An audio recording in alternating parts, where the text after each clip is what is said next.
Hi everyone and welcome back. I'm your host MTG Moxman, and if you're at this video right now, it's because it's the reserve list top 10. These are the hottest selling cards on the reserve list this week from April 12th to the 19th of 2025. Who comes out on top? Stick around.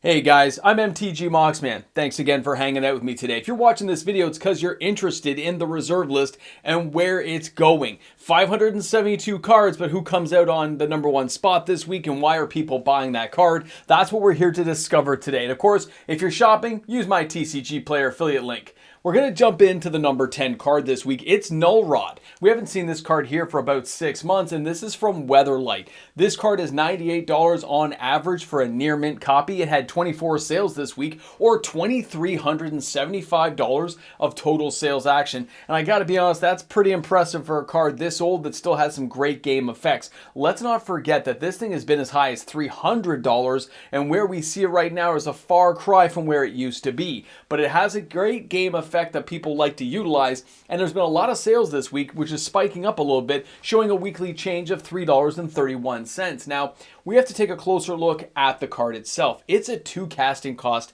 generic artifact. It fits into a whole bunch of commander decks as well as vintage and legacy. Players cannot play any artifact abilities requiring an activation cost. Remember, you can't play any artifact ability requiring that activation cost, and that can shut down a whole bunch of different decks, which is why this card is still utilized a lot by today's standards. Now, our next card at number 9 is Volroth's Stronghold, and it's coming to us from Stronghold. This one has seen an uptick in the last couple of years, and it's kind of held its own. Now, this had 28 sales this week, which is $2,590, and you can see that $92 average. It's not as high as the $250 it used to be at its peak, but at the same time, it hasn't dropped nearly as much as other cards that are on the reserve list, and that's because of the playability factor of this card. Now, the monthly change on this one is still showing a downward trend of $4.69, but that doesn't mean it's going to stay there, and that doesn't mean that that's this card's predetermined destiny for greatness. Now, Volroth's Stronghold.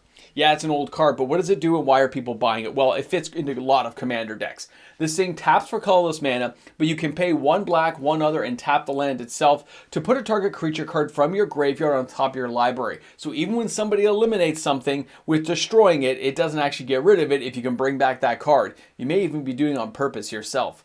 Now, this one's a bit of a surprise. Our next card is Lotus Veil, coming to us from Weatherlight. Now, I couldn't find any direct correlation to why this one is selling as many copies as it did. 31 sales this week, which is $1,165.29. And most of the copy that sold were near mint, okay? Couple of light play, but everything else was near mint, and that's what people were after. Now, with an average price of $37, and this thing's been as high as around $90, it's still way off the highs it used to be, but I'm still kind of curious to see where it's going to end up, because a card like this, there are versions that are similar to this, you know, that have like hexproof and all kinds of crazy stuff. So this one here isn't actually as powerful as some of the other cards that are similar to it, but a lot of players still like to buy this. Now, let's take a look at the Lotus Veil, because it is a land. It comes into play. You have to sacrifice 2 untapped lands or bury the Lotus Veil, but this thing gets to tap right away. See? Tap to add 3 colorless mana of any one color to your mana pool, and yes, it's not a timeless Lotus, thank goodness. This is a real Lotus land, and that's why I like it. It doesn't come into play tapped. It's a nice thing. Now, our next card is Rainbow Veil. That's right, Fallen Empires. I said it. Fallen Empires. Number 7, guys. This thing had 32 sales this week. Now, the 32 sales represents about $184 of total sales action if they were all near mint.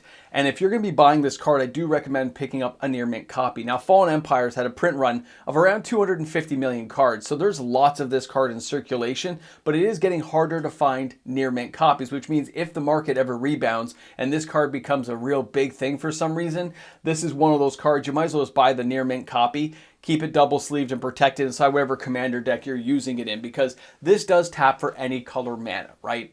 Yes, you have to pass it to an opponent, which makes it a very political card inside of certain commander pods, which means this thing can really help another teammate or a temporary teammate get the job done. Keep that in mind, guys. Cards like this can really help you out, and it's a lot of fun to play with, I gotta be honest. And the artwork, spectacular.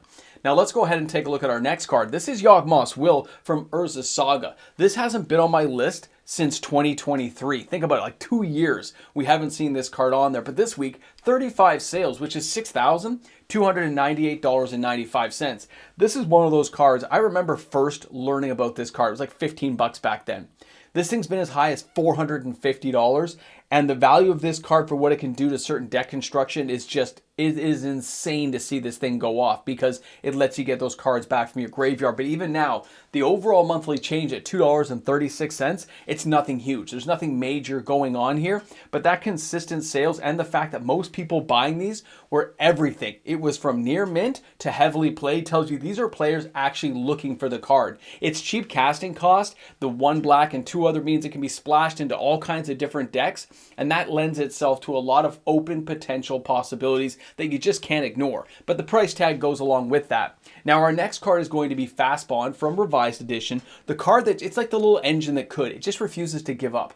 Everyone has high hopes that this is going to get unbanned at some point, that it's going to hit the road mainstream, become a $200 card. And the 40 sales this week representing 1,292 is nothing compared to what would happen if they actually unban the card. If Fast Bond becomes unbanned in Commander, it's going to $100 right away, and it's probably going to end up being around $150. But there's no real incentive for Wizards of the Coast to unban this right now, so I wouldn't get your hopes up high, but that doesn't mean that later on something can't always happen. We don't know. But if they do, just expect Wizards of the Coast to be able to cash in on any reserve list card that they unbanned in formats like Commander. They would need to have an angle to make money from that. So keep that in mind. If you ever see that angle coming around, well, then there's probably a possibility that some of these cards might be making the hit list. Now let's go ahead and take a look at our next card. I mean, Fast Bond's so awesome.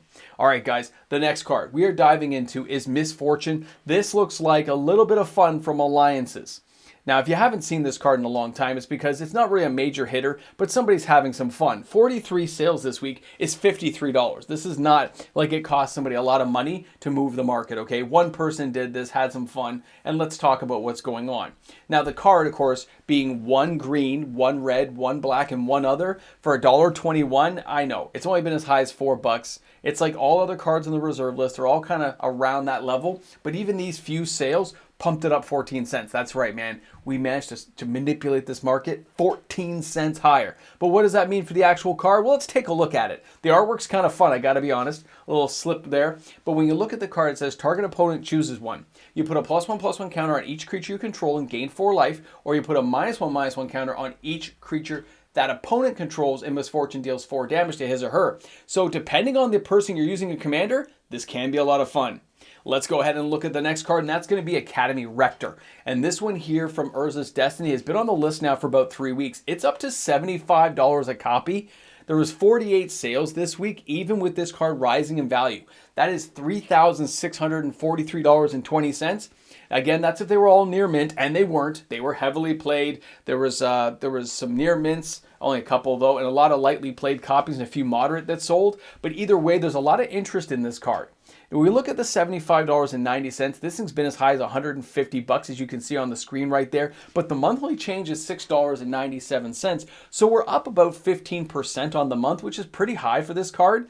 And it hasn't seen a lot of recognition, although it does do really crazy things with the right build. Now, that 1 white and 3 other makes it pretty easy to cast. It's not its power and toughness that's going to get the job done, but when it's put into a graveyard, you can remove it from the game, search your library for an enchantment card, which could just win you the game depending on what you're building with, and you just get to put it into play. It's not even being cast, it's just here it is. Love this stuff, guys. An insanely powerful card that some people are starting to say, is this price right? All right, guys, let's go ahead and look at our next card. This is Replenish from Urza's Destiny. This is not the little engine that could. This is, oh, you finally recognized how awesome I am, and now you're paying attention. 58 sales, $8,600 of total sales action. And here's what's happening with this card. We have more people having to buy at the higher price point because more people Don't care if it's moderately played or near mint. They just need to get a copy now in case it goes too high. There's a little bit of FOMO happening at this point, and the price is not receded at all. The average price is $149.99. The market says it's about $100, but it's a hard time finding that now for that price point at a near mint. The monthly change is $45. That's up 35% overall on the month. And this is that reserve list card that a lot of people are paying attention to, and they're interested in utilizing it because of its low casting cost and versatility in multiple decks. This is one of the ones you don't want to ignore, especially if you know there's a lot of board wipes out there that can take care of your enchantments. Now, this thing brings back all enchantments from your graveyard. That's everything from creatures to world enchantments. Everything you can think of under the sun that comes back with this card is going to make you that much more powerful. And the thing is, it's all in one card. It's not like you need like tools and tricks. It's one card. Whew, insane, but it's not number one. Number one this week is Powder Keg. That's coming to us from Urza's Destiny. This card shot up in the last couple of days. It had 107 sales, $6,400 of total sales action. Now, I remember this card being like a $15 card just like a month ago. Okay, I remember last time I think I looked at it really closely, and it shot onto my list this week. And it is a good card. I mean, I have seen this one utilized a lot of times over the years with a lot of interesting little combo plays, but man, this is a lot of interest for a card like this that doesn't usually get this much attention. So the monthly change is $10.27. It's going to go higher than that, by the way. I know there's more sales happening at this point, and I just can't record them in time because I need confirmation sales. When we look at this over here, though, guys, the Powder Keg is a 2 generic, right? This thing fits into anything if you really want to use that way, but certain commander decks really get off on this thing. At the beginning of your upkeep, you put a fuse counter on the Powder Keg. Use your words, Moxman. Destroy Powder Keg, destroy each artifact and creature with converted mana cost equal to the number of fuse counters. Pretty powerful. Now, if you've made it this far in the video, I have a few more interesting tidbits here of cards that didn't make the list. We had Earthcraft at 20 copies, Yavimaya Hollow at 20 copies. No Dual Land made it above 12 copies this week. These are pretty low sales, but there's still significant action because even if an Underground Sea sells 12 copies, that's still thousands and thousands of dollars. It's just not enough to make the top 10. Force Field sold 6 copies in the Unlimited department. 6 copies, that's a lot. Okay, from what we would normally see in a week-over-week action. Elephant Graveyard got 8 copies. Candelabra of Tawnos sold 3 copies. Interesting stuff, guys. Now, there's lots of smaller cards like Sands of Time. Righteous War sold 18 copies. I think that's because of its ability to make things protection. And then we had Null Rod. Of course, we had that on the list. Peacekeeper with 12 copies. It's one of those things. Even Meditation got 16 copies. There's a whole slew of cards I have recorded, of course, but I'm just glancing at the list. And when we look at all these cards, we have strength in the reserve list that we haven't seen for a while. Usually, a lot of these lists peter out to 1 or 0 when I'm looking at the numbers. No, we have about 90 cards that stayed above the 5 or 6 mark in a single week. Not all these cards are expensive, but there was enough interest and craziness going on that it lets me know that there is strength in the interest in the reserve list. There are people looking at these cards and wondering, can I use this? Is it going to be utilized the right way? Can I fit this into a deck and use it the way I think it's going to work? And when you look at some of the really high-end reserve list cards, cards like Replenish, these cards are the hard hitters, right? They do a singular thing that is just spectacular, and no card out there can do it in the same way, and that's why they're put into so many decks right now. Even cards like Metal Worker are just beasts. They are workhorses that do the job, and there are a lot of cards that are not on the list, not reserve list, that people still think about because they are comparative cards, right? When we hear about things like Timeless Lotus, which I always joke about, anything you hear the word Lotus, right? There was Mishra's Workshop, right? And then Urza's Workshop, all those kind of copycat cards of original reserve list cards always still get some interest in case they become broken somewhere down the line. I know for myself, I keep thinking about some of these lands like Urborg, Tomb of Yawgmoth, right? Yavimaya, Cradle of Growth. Those kind of cards that can get you to where you need to be for multiple things if they were all printed and the full thing got created. They haven't been, and that's why a lot of people still go back and look at reserve list cards and just go, this is the stuff that's going to work for me right now. It's expensive. It's never coming back around. And it just can't be duplicated the same way and do the same effect. There may be similar cards that are going to copy it for you and give the same ending effect. But that's if you have to have a couple of cards together to get the combo, where some of these cards do it in a singular way. Craziness. And then there's just people speculating and hoping some crazy stuff's going to happen. And I love to see it. So I like to see this kind of interest. I like to see this kind of movement we've been going on the reserve list. I mean, hey, There's lots of low-end cards out there that people buy for fun, but there's a lot of mid-range cards. Even Mox Diamond. It still sold 10 copies this week. Mox Diamond's been on the list for a few weeks. Even with the price shifting up like this, people are still buying it. A lot of cash transactions, by the way, not a low trade right now. A lot of low trade. Nobody's really trading in Tarkir stuff like they expected. I know a lot of stores were expecting to get cards in, and they don't have them. People have been keeping them because of the price tag it took to buy them. Keep that in mind, guys. It's going to skew some of these prices off for Tarkir as well as other cards. I know we're a reserve list video, but it does relate back to this stuff, okay? Because you can trade these cards in to get some of these reserve list cards at a bargain basement price when you know the Tarkir cards and other ones like it are going to fall at some other point. And also, Aether Drift stock up. That thing's going insane. Keep it. It's like 15, 16 bucks. If you got copies of that, great card to trade up into. They will reprint that sucker or ban it. Who knows, man? Thanks a lot for hanging out. Thanks for being here on the channel. Look forward to seeing you guys on my live stream, 6:30 Eastern Standard Time tonight. Or, of course, I'll see you guys in the comment sections of the videos we do all week. Have a great one, guys. Well, here we are. That's right, we're back again. I know. It's so great seeing you guys here each and every day, and I know you see the same kind of imagery, and you say, hey, look at all those force fields there and all those Cyclopean tombs. That's pretty awesome. You know it's true. Guys, thanks a lot for being here. You're here at the end of the video. This is where we get to say thank you to all my patrons, all my YouTube membership members for making these videos possible each and every day, people. How many guys do that every day? Not that many. Thanks again. I'll see you all tomorrow with another video. If I was a reserve list card, what reserve list card would I be? I'd be the Argivian Archaeologist. Great card. Love it. Now, let's be serious here, guys. Welcome back to the Ramble Jam. You're at the end section of the video. I'm standing up today. That's okay. I stand up, I sit down. It's all good. What I find right now is a lot of sales and a lot of cards, which is great. Very interesting. But I still don't see anything in the market that keeps these cards high. Not the cards like Replenish. Those kind of cards I can understand a little bit more, but I'm still going to see them downtrend in price about 6 months from now. I don't see anything that says they must be sold. The only thing that can change is if we see the market say, I'm not going to release these cards back into the ocean of reserve list cards. I'm going to hold on to them. They're going to be my personal pets now. They've gone away into my collection, never to see the light of the day. You know, it's going to be like a Rudy thing where it's just like I keep it in my vault, because they're just too expensive to let and have to buy back 5 years from now. I remember a story about a friend who sold a whole bunch of Wheel of Fortunes. He had 20 or something, whatever the story goes. And he sold like 10. Then he sold a couple more when they were like 80, 90 bucks. He's like, I'm making a killing, bro. And then he needed some. He got into Commander, he needed to buy some. And he was buying them for like 150, 200 to buy them back. I said, well, do you feel like you shouldn't have done it? He goes, oh yeah, I never should have let them go.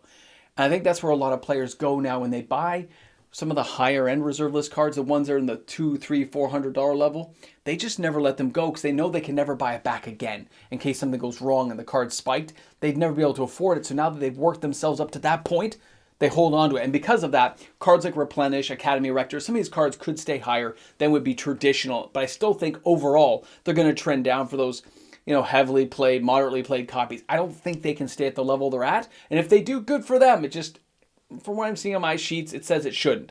So I'm not going to hedge my bets on that. And if they do go down lower, like, hey, let's not forget things like Deranged Hermit.